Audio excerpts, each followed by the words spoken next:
Well, here we are, smack dab in the middle of the holiday season with the one everyone seems to overlook, Thanksgiving. And it's easy to see why. Thanksgiving lacks the sweet scare factor of Halloween and the grandeur of Christmas. Depending on how you celebrate it, it's really just a big family dinner, and for some families that's a regular occurrence. But I don't like to leave any holiday out, and I do believe it's important to count your blessings. So, in the spirit of the season, I'm counting down the top 5 media I'm thankful to have found. Number 5.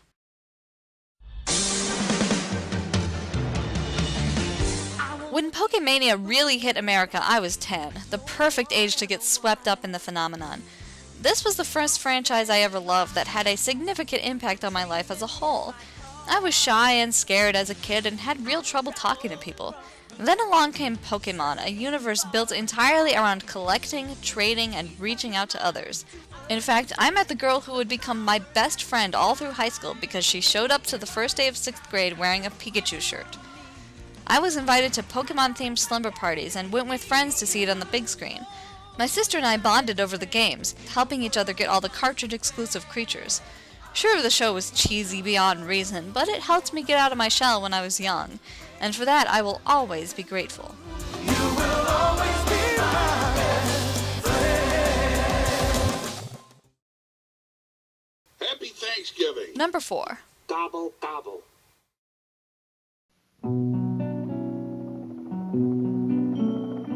My dad and I are pretty different. He sees things very literally, and I like to look for every possible interpretation of something. But one thing we've always agreed on is how awesome of a show MASH is. This is really the first thing I ever loved to the point of obsession, and the only TV show I ever marathoned, once spending 14 hours straight in front of the TV in my pajamas. I'm sure my dad thought it odd that his 8-year-old daughter spurned cartoons for an old sitcom about army doctors in the Korean War. But I can trace my high standards for film and television back to an early love for this show. MASH was truly unparalleled, with superb writing, an amazing cast, consistently good storytelling, and a series finale that broke the record for single episode ratings when 121.6 million viewers tuned in to watch it on February 28, 1983. This series shaped my idea of what television could really be, and I will always be grateful for that. I'll see you back in the States, I promise! Just in case, I left you a note! I'm very thankful. Number 3. All of your Thanksgiving sucked.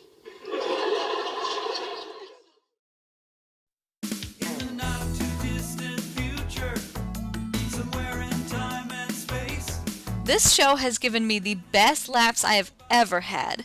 My love for this series is twofold.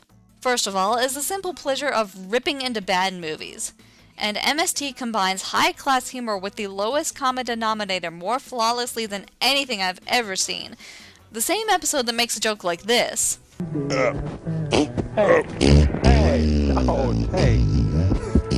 will also make a joke like this. It's a Doc Tyree stool! And it's up to you to catch all the nuances. Riffing on bad movies would have been enough, but the other thing I absolutely love about this show is its characters. Between experiments, the wisecracking robots would spend time with their creator and father figure Joel, and later with his successor Mike, their surrogate big brother/college roommate. Playing and having fun, learning about what it means to be human, trying to escape from the satellite of love, and generally just enjoying each other's company. For as tongue-in-cheek as the show always was, it knew when and how to be sincere. And one of its successors, Riff Tracks, has actually helped pull me up out of my depression. It's still my birthday. Complete sentence? Huh? I was gonna ask. No. Nothing will make me feel better more quickly or more completely than a good Mystery Science Theater 3000, and for that I will always be grateful.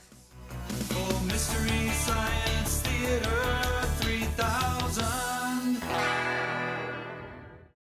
And I wouldn't even have found MST if it wasn't for another show I got into. But I'll get to that. Join us for Turkey Day, 30 straight hours of Mystery Science Theater 3000. Number 2. 30 straight hours? What is that, a metric day?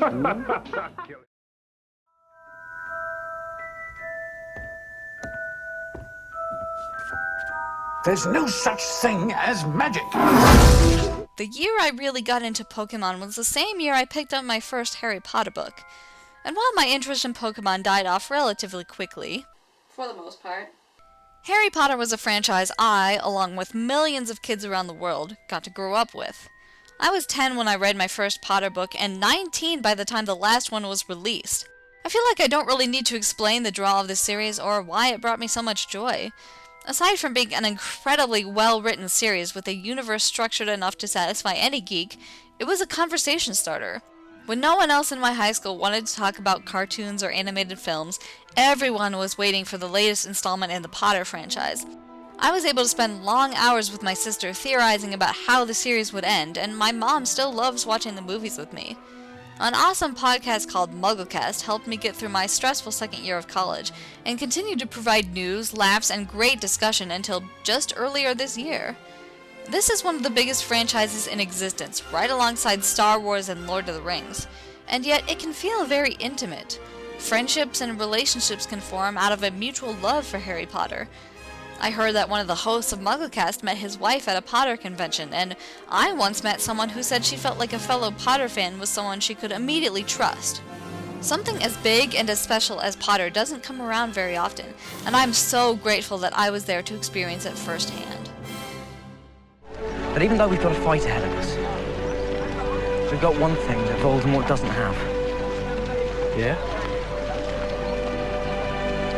Something worth fighting for.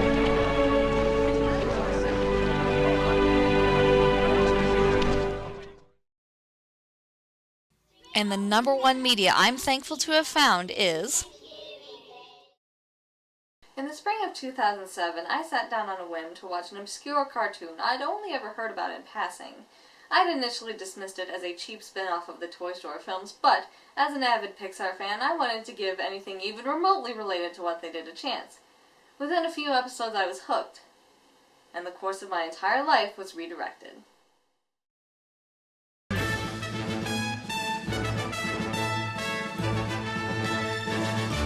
I know what you're thinking.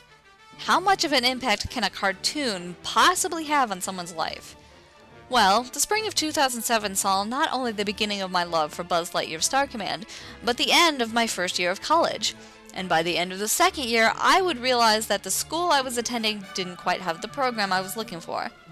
I decided to transfer schools and eventually picked a program in California, from a school I'd never heard of before. A school I only found because one of the friends I'd made on the Buzz Lightyear forums was taking classes there. The time I spent on the boards had a huge impact on my life. I made some amazing friends I wouldn't even have known otherwise, who have come to mean a great deal to me. And because of them, there are groups I listen to, games I've played, shows I watched that I might never even have heard of. I was inspired to write a lot of fan fiction and draw a lot of fan art.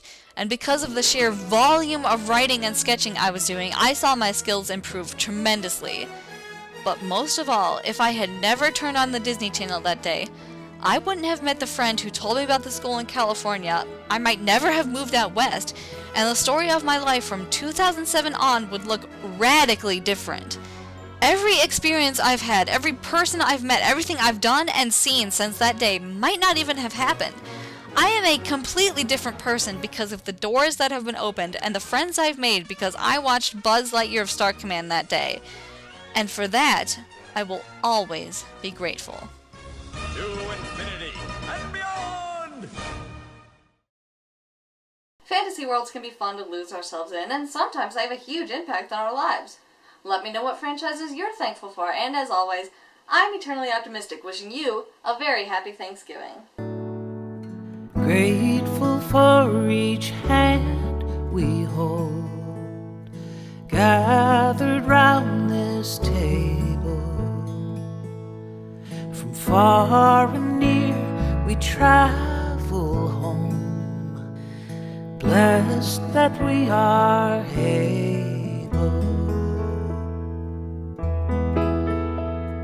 Grateful for this sheltered place, with light in every window, saying welcome, welcome, share this feast, coming away from